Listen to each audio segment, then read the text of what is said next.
Imagine this. You're sitting right now, reading this, and inside your bloodstream, tiny particles are floating through 60,000 miles of vessels, particles carrying cholesterol, some of them silently building up along your arterial walls like snow accumulating on a windshield. Now imagine standing up and walking for just 10 minutes. Something shifts. Those particles, some of them, actually begin to change shape, size, and behavior. Not tomorrow, not next week. During the walk itself. Most people think walking just burns calories, maybe strengthens the legs. But what's happening to your cholesterol while you walk? That part almost no one talks about. Not the mechanics, not the timeline, not the why behind it. Here's the surprising part. Walking doesn't just lower your cholesterol numbers on a blood test months later. It changes the type of cholesterol particles circulating through your body within hours, sometimes within minutes, of that first step. And the mechanism? It's so elegant, so intelligent, that once you understand it, you'll never think about a simple walk the same way again. If you've ever been told your cholesterol is high and felt confused about what that actually means or what to do about it, hit that like button. Because what I'm about to explain will change how you see your own body. And if you want more calm, science-based breakdowns like this without the fear-mongering, subscribe. Because this part, what happens during the walk, is rarely explained, even by doctors. Stay with me, because what happens next is not what most people expect. Let's start with something most people misunderstand. Cholesterol isn't the villain, it's a passenger, a vital one. Your liver produces about 1,000 milligrams of cholesterol every single day, not because it's trying to hurt you, but because every cell in your body needs cholesterol. It builds cell membranes. It creates hormones like testosterone and estrogen. It helps your brain function. Without cholesterol, you wouldn't survive. But here's the problem. Cholesterol doesn't dissolve in blood. It's like oil in water. So your body packages it inside tiny protein-coated spheres called lipoproteins, little delivery trucks that carry cholesterol through your bloodstream to wherever it's needed. There are two main types you've probably heard of. LDL, low-density lipoprotein, often called bad cholesterol. Think of these as delivery trucks dropping cholesterol off at your cells. But if there are too many, or if they're damaged, they can get stuck in the walls of your arteries, triggering inflammation and plaque buildup. Over time, that's how blockages form, silently, gradually, like rust forming inside a pipe. HDL, high-density lipoprotein, often called good cholesterol. These are the cleanup trucks. Imaitas. They cruise through your bloodstream, pick up excess cholesterol from your artery walls, and haul it back to the liver for recycling or disposal. Now here's the jaw-dropping part. Nearly half of all heart attacks happen in people with normal cholesterol levels. Journal of the American College of Cardiology, 2009. Why? Because it's not just about the amount of cholesterol. It's about the size, density, and behavior of those lipoprotein particles. You can have two people with the same total cholesterol number, but one has small, dense, sticky LDL particles that easily lodge in artery walls, while the other has large, fluffy LDL particles that float through without causing harm. The second person? Much safer. But standard cholesterol tests don't tell you that. Your body isn't broken when cholesterol is high. It's responding, it's adapting. It's trying to repair damage, fight inflammation, and deliver resources where they're needed. The question isn't, how do I fight my cholesterol? It's, how do I help my body manage it intelligently? And one of the most powerful, overlooked tools you have? Walking. Let's walk through what actually happens inside your body during a walk, step by step, minute by minute. Minutes 1 to 3. The wake-up call. You take your first few steps, your muscles contract. Immediately, they start burning glucose for energy, but within minutes, they need more fuel. Your heart rate increases just slightly, pumping blood faster to deliver oxygen and nutrients. Here's what most people don't realize. Your muscles are hungry for energy, and one of their favorite fuels is fat, including the fat stored inside those LDL particles. As your muscles begin to demand more energy, an enzyme called lipoprotein lipase, LPL, wakes up.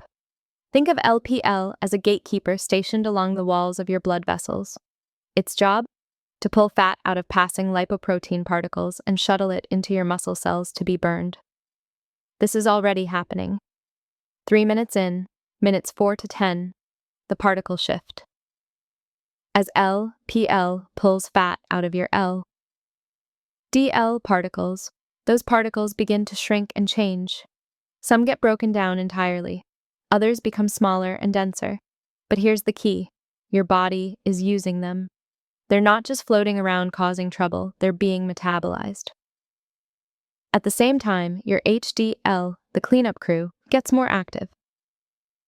Walking increases the activity of an enzyme called lecithin cholesterol acyltransferase, LCAT, which helps HDL pick up excess cholesterol from your artery walls and tissues.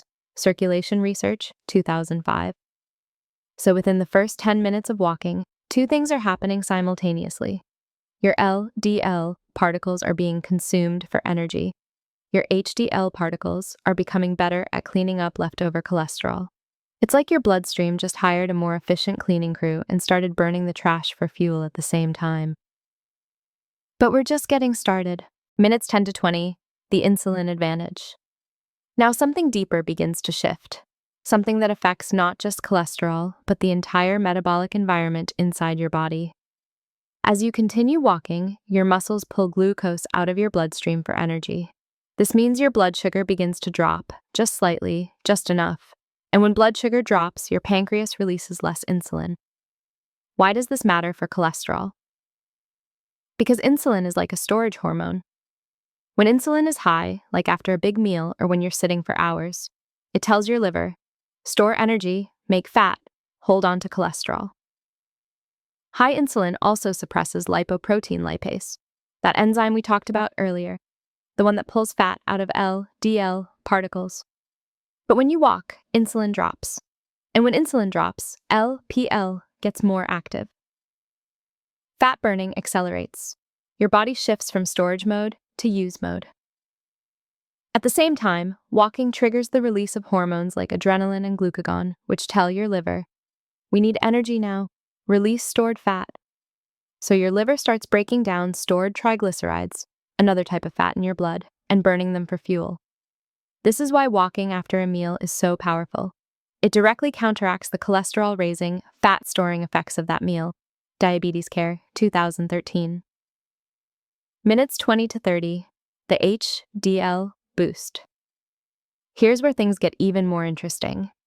Walking, especially at a moderate pace, stimulates your body to produce more HDL particles. Not instantly, but the process begins during the walk itself. American Journal of Cardiology, 2001. Your liver starts packaging new HDL particles and releasing them into your bloodstream. These fresh HDL particles are like newly hired cleanup trucks hitting the road. They circulate through your arteries, scanning for excess cholesterol, binding to it, and hauling it back to the liver. But here's the surprising part. The benefit isn't just about quantity. Walking also improves the quality of your HDL. It makes HDL particles more efficient at reverse cholesterol transport, the process of pulling cholesterol out of artery walls. Journal of Lipid Research, 2008. Think of it this way. Regular walking doesn't just give you more cleanup trucks. It trains the drivers to work faster and smarter. And all of this is happening while you're simply putting one foot in front of the other. Okay, let's pause for a second. I know we've thrown around a lot of terms.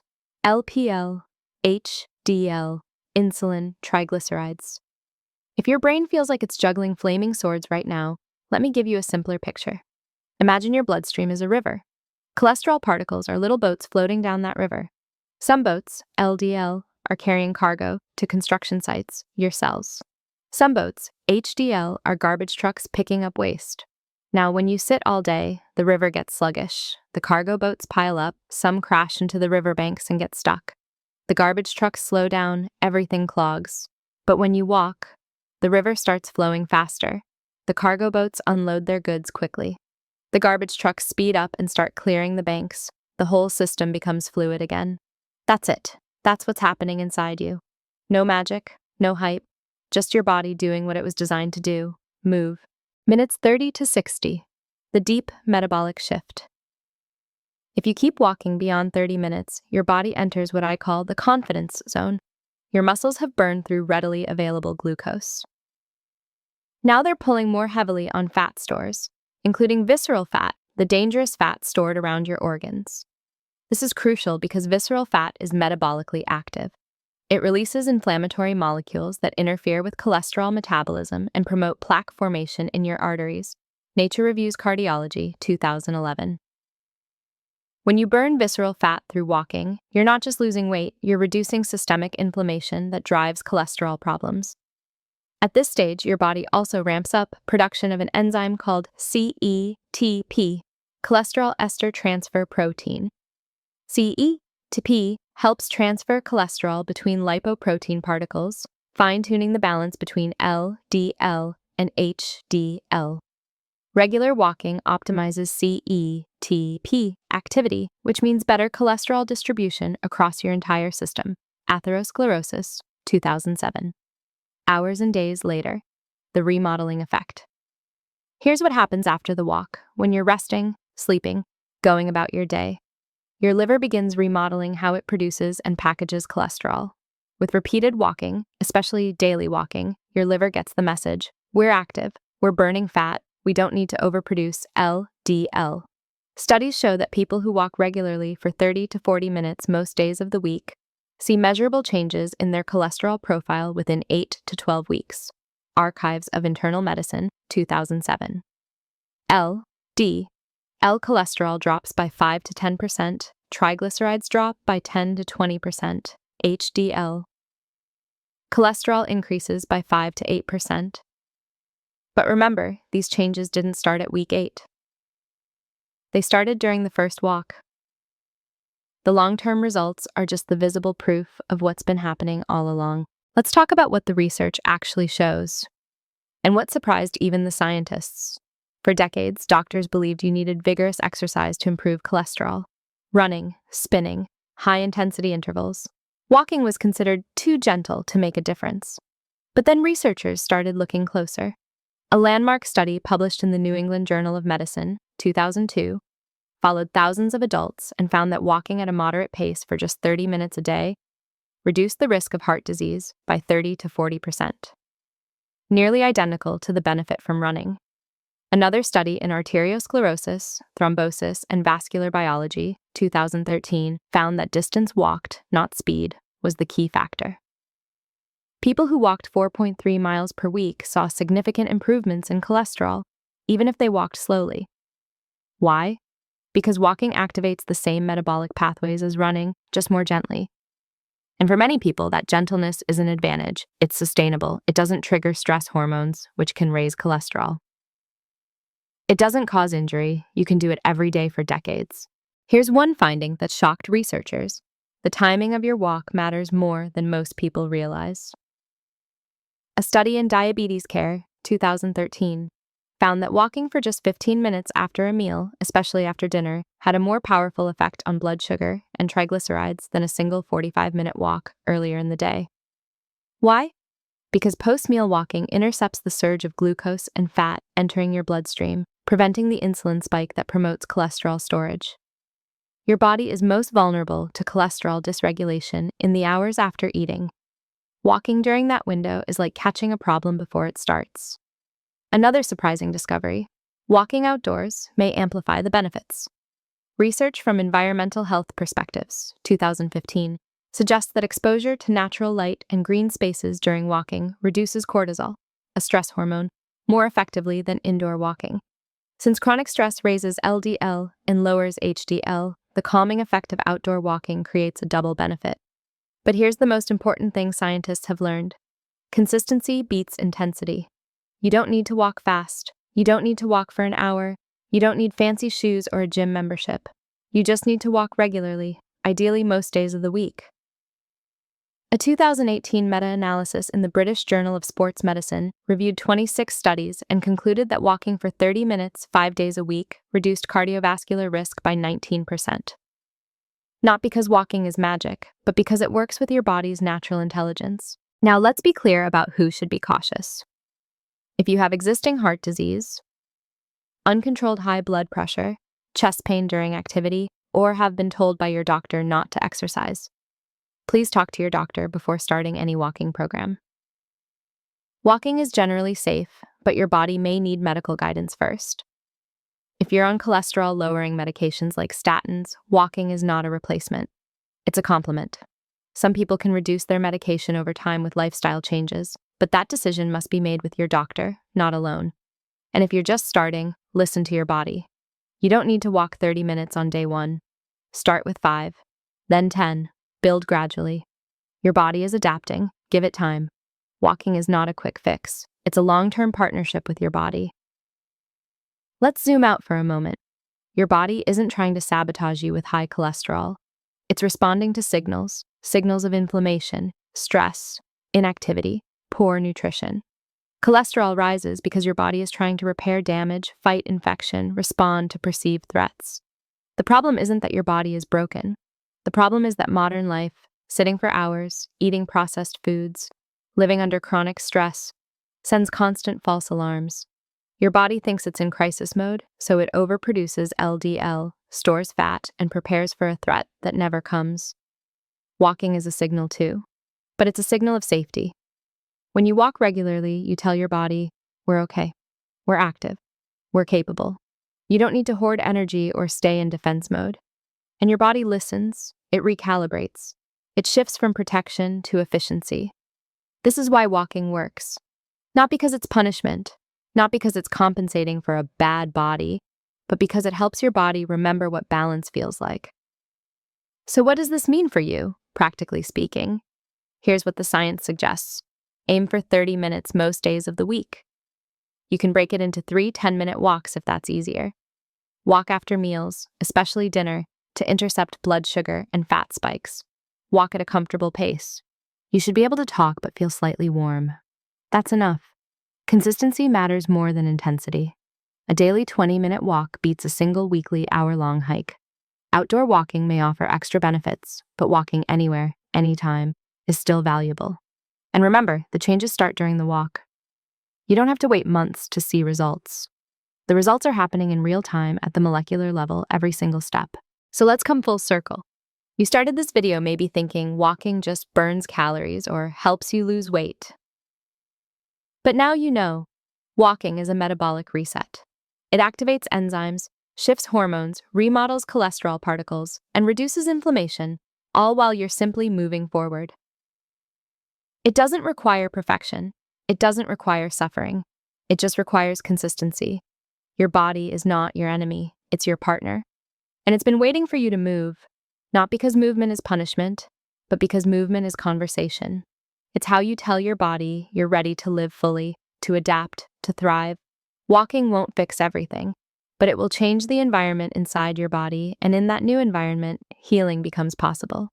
So here's my question for you. What surprised you most? The biology, the timeline, or the idea that your body is protecting you rather than sabotaging you? Share your thoughts in the comments. Someone reading your experience might need it. And if you want more science-based explanations without hype, more calm breakdowns of how your body actually works, subscribe. Because in the next video, we'll explore what most people get wrong about sugar and inflammation and why ignoring it can quietly undo everything. Until then, take a walk. Not because you have to, but because your body has been waiting for the signal. And now you know exactly what that signal does.